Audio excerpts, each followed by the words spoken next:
Judaism is a religion of questions, and questions upon questions. You're allowed to question. You're encouraged to question.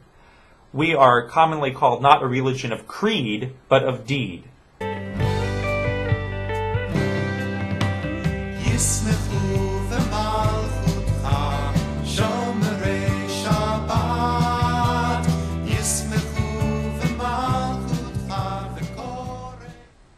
When people use the name Israel today, they usually use it to refer to the state of Israel.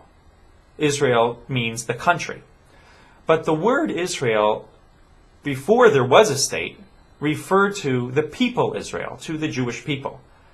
The first prime minister of Israel, David Ben-Gurion, deliberately wanted to name the state Israel because he was saying that people Israel belong here in the state of Israel, that this is a Jewish state, that this is the Jewish homeland. And so he deliberately brought the state and the people together. But where does the name Israel come from? It comes from this week's Torah portion. In this week's Torah portion, our patriarch Jacob is wrestling an angel, a scene that has been depicted in art and in sculpture. Jacob wrestling this divine being. And when the angel wants to leave because the sun is rising, Jacob says, "I won't let you go unless you bless me." And so the angel blesses Jacob by changing his name from Jacob, from Yaakov, to Yisrael, to Israel. And the angel explains in the Torah that Yisrael, Israel, means someone who struggles with God and lives.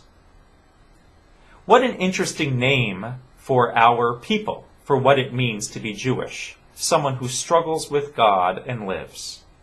Judaism is not a religion of certainty. We don't have all of the answers. But we do have the struggle.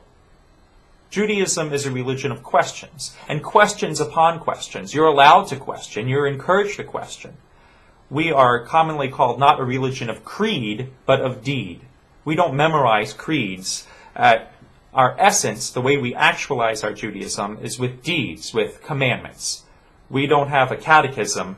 We have a list of mitzvot that we're supposed to do to make the world a better place.